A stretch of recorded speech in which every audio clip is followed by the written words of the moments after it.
Hello. Hi guys. Today I'm gonna have a guest. Hello, I'm Shandra. And she came to visit. We had a nice lunch. Yeah, a very good lunch. Oh my gosh, Something to food drink, coma. huh? Yeah, we had a little bit of wine, and we all need to be in food comas right now. Yeah. But we live close enough. It took me about an hour and 20 minutes to get here. So, It's the closest stitcher I have. Yeah. Orietta's been up to Aviano to see me, so now it was my turn to come here. Yeah. So, and we thought we'd do a video about Yeah. the talking tag. The talking tag. The talking tag, because we're obviously not from the same place. So No. we thought it would be funny to hear the different accents. Yeah. So that was your idea. Yeah, that was my idea. Your reason, but... So should I start? Yeah, go for it. Okay, let me find it again. Because I lost it. Okay, and here we go.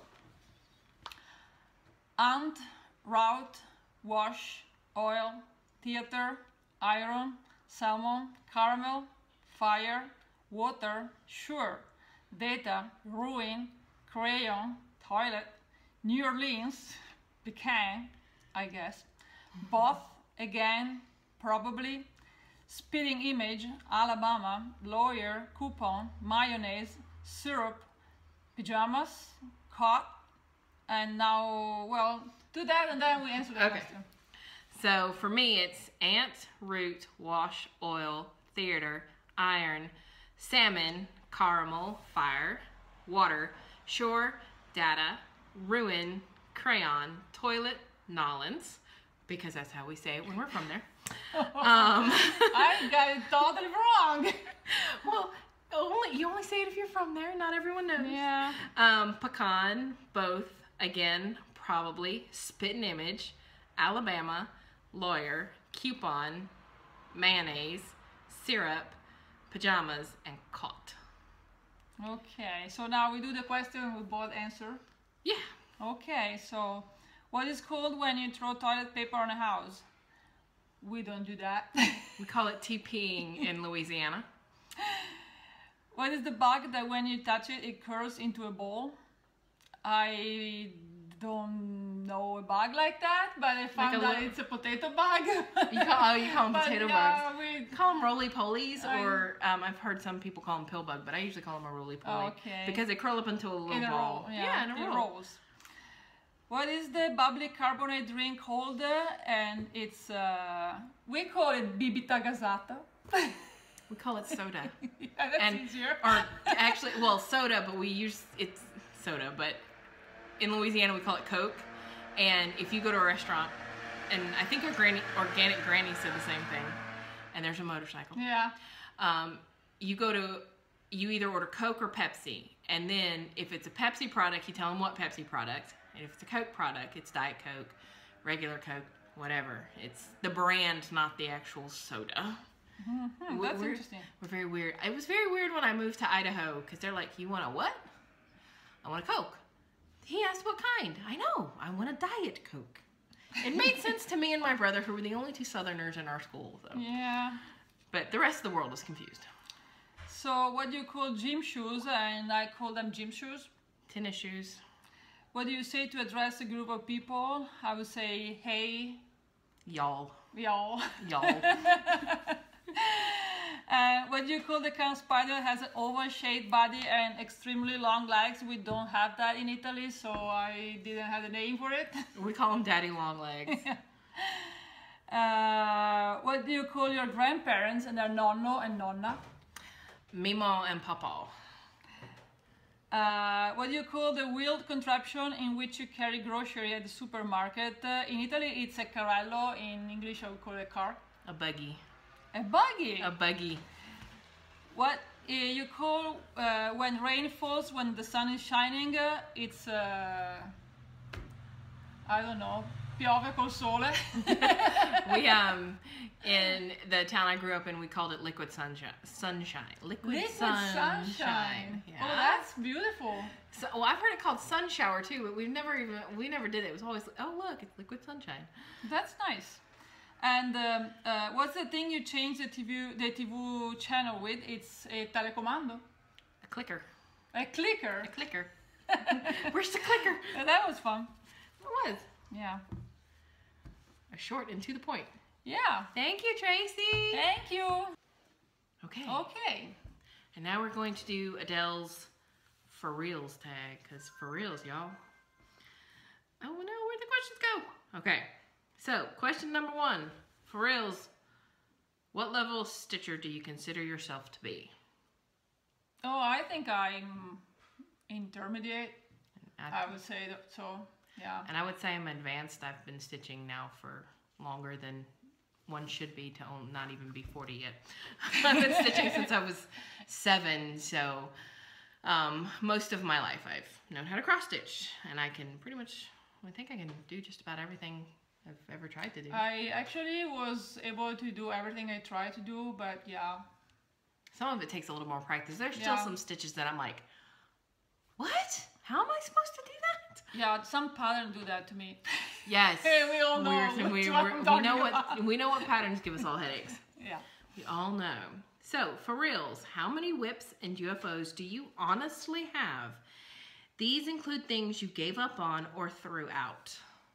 Okay, I have 6 whip and I have 1 UFO, which I gave to Denise, this teacher, which was the ladybug, and that's all I have. It's the only one I have actually threw out. And one of my whip is the dragon whip, and that is in limbo at the moment. I have, I would say, 18 whips and 1 UFO. The UFO is because it's still in the naughty corner. It's shades of green. I'm still not forgiven it enough to go back and restitch it. You have to grit it. I have to grit it. And she's right. I have to grit it because it's so easy to get out of line. So, next question. Are you easily enabled? I'm more of an enabler than one person that get enabled by other, I would say. I pretty much enabled the entire North American to buy Almanac frame. Yes. So I'm probably better at enabling other than being able. I wouldn't stitch something if I don't really like it just because everybody else is. I've had a couple of knee-jerk reactions to something. Oh, it's cute, and then I've learned from those going, I'm never gonna stitch these, so I put them on like it's that cross stitch group where you sell your stash if you're not gonna use it. But after a couple rounds of getting rid of that, I learned that if I just wait and look and see and think, 90% of the time I'm not gonna buy it because it's not my style. Yeah. The Pretty Scooter Alphabet has been on my wish list for a year before I actually bought it. But yeah, it was not my style, but it's the only pattern from Pretty Scooter I actually like. And I really, really liked it. And I'm not a fan of Prairie Schooler, so I wouldn't even though I really like that pattern, it's not my style, so I wouldn't go with it. Another one is everyone's like, oh, you should do a mermaid. Everyone in my family thinks I should do a mermaid. And I can't do mermaids. I can't. I don't know why. They're not my thing. I can do a fairy all day long, but I can't do a mermaid. No. So, do you suffer from SADD, Stitcher's Attention Deficit Disorder? That's hard enough to say without adding the extra letters to the acronym. To a certain degree, I can stitch on things for a few weeks at a time, but then if I take a break for school or work or wherever, I might not go back to it. I might pick something else. No, I'm usually pretty focused on what I'm stitching. I'm stitching on this one. I used to be a one project at a time person, and I now have 6, but most of them are small and I finish them really easy, and the other I keep working on them. I think the only one that I have to finish this project was 99 bottles. Yeah, but because you couldn't stand it anymore. I couldn't stand doing those little bottles. I had to finish it. So, have you ever finished a full coverage project, a Hay Tilt and Craft?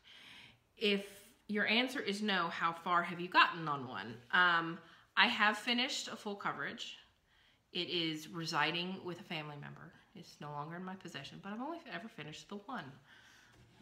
Yeah, I finished 2, I could say. They're not full coverage, but well, the peacock it's pretty much is full coverage, and the tree frog is a head, but it wasn't full coverage. And I'm pretty far into my other. Yeah, you are. Yeah, so. I mean, as far as it goes, this is the one I'm the furthest along with. Yeah. Oh, mine is over there, but it's the World Travel Bookshelf, and I'm like on the 24th page. I don't know how many. 90 something. many more to go. 99 bottles of beer on the wall. Yeah. I had to keep singing that song to finish that project. Okay, so do you enjoy confetti or lots of different colors? Yes and no. There are moments that I'm like, can I please have a block of color? And there are moments I hate the blocks of color. It depends on the project. Yeah, it depends on the project, but my friend called me a confetti junkie, so I guess I like confetti. Well, most of the stuff I've seen you do is all, I mean, with the exception of like Sweetheart or whatever, a lot of it's pretty confetti heavy. Yeah, the World Travel Bookshelf is pretty much entirely confetti, so. Oof, I think would. Even when it's just a 3-4 color, they are all scattered around. Oh so yeah, and it's even worse.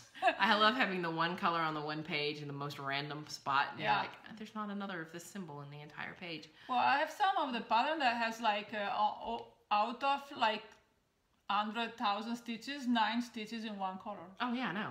I'm like, how does that work? I don't know, but it works. It does, and it makes it just adds. I can't imagine it with it or without it. So it's like, Yeah. Okay. All right. Next question. How many finishes do you have? How many finishes do you have this year, and how does it compare to your WIP or UFO number from question number 2? Oh, to the math. I think this year, well, it just started, but I have like 3 finish. Yeah, 3 stitches, the 3 and Sweetheart, and I have the small chatelaine almost finished. It's 3, almost 4 finished. I have none for this year. With the exception of 3 patterns. No. How many did I start this year? I started Mini Tea Rose, Tree of Life, the Magical Creatures, and the new one, the Afternoon in New York. I have a total of 19 pieces, and I started the year with 15. So I hopefully will finish a couple this year. Yeah. Hopefully, but so far I have not finished anything. All right, and let's see. Do you have any dirty little stitchy secrets, or perhaps embarrassing ones? I don't think I understand the question. Do you have any, perhaps embarrassing, dirty little stitchy secrets? No, because unfortunately, my husband knows about all of my stitching stuff. I can't keep anything from him. He is the only employed person in the house. But I can't think of anything else. I don't hide any stash from anybody. No, I don't hide anything. If I think my little dirty secret of my stitching is sometime if I find out I have a brown confetti stitched, I would stitch over it instead of frog. I guess that's something people would consider a dirty little secret. I have a few of those in World Travel. If anybody want to come here and find them, they are welcome. Good luck. Yeah, no, well, I won't change it if I realize it's wrong. If it's in the same color area, then I'll just leave it because if it's in the same color area, we'll leave it. If it's just wrong, I stitch over it. When I first started Wicked Witch and I got to the purple, there were two symbols with the same color, and it was a brown. I'm like, I don't think this is supposed to be the right color in these stitches. So when I emailed Michelle, she goes, oh my gosh, that is wrong. Let me send you a new one. If it had been purple, I would have left them. But because it was 2 totally different colors, I had to change it. Yeah. But for the most part, no, that's about it. I don't really have anything because I guess I'm not wrapping my head around the question. No, I don't have any really dirty little stitchy secrets. Okay, so now we have been dared to show our messiest back for the final question. I don't know if you really considered this a messy back, but... No, I wouldn't. But there's some areas that are really confetti heavy that I did some traveling on, like the yellow brick road. That's kind of icky, but for the most part, what you see on the back is what you see on the front. Yeah, so she's pretty neat. Yeah, usually my back looks better than this one, and this is the worst, and it's because of the head challenge to do the diagonal traveling, and as I park, that's a hot mess I got left with, and I think this is my worst back. It looked like a bird nest. And yeah, definitely that's my worst. I'd say this one's my worst, even with Tea Rose Fairy, because most of it in each of the blocks for the diagonal were black. It's still pretty neat, but this one you can definitely tell there's some areas that are, you know, her hair, her eye patch, you know, the yellow brick road. Yeah, where there was the heaviest confetti. The heaviest confetti areas are always the messiest. It's still pretty good. Yeah, I think she's still pretty neat. Good. All right. Okay. Okay, so I guess we're going to do some stitching. Yep. We ate, we drank, yep. We did a few tags, and yeah, we better get stitching. Yeah, because otherwise we're not going to do any stitching today. Exactly. That's what usually happens when stitchers get together. We talk more than we stitch, and I think both of our husbands have gone, are y'all going to stitch or are you going to talk? And we're like, well, we'll probably... Whatever. It'll be good. It'll be good. So, okay, so right. bye. Bye. Bye-bye.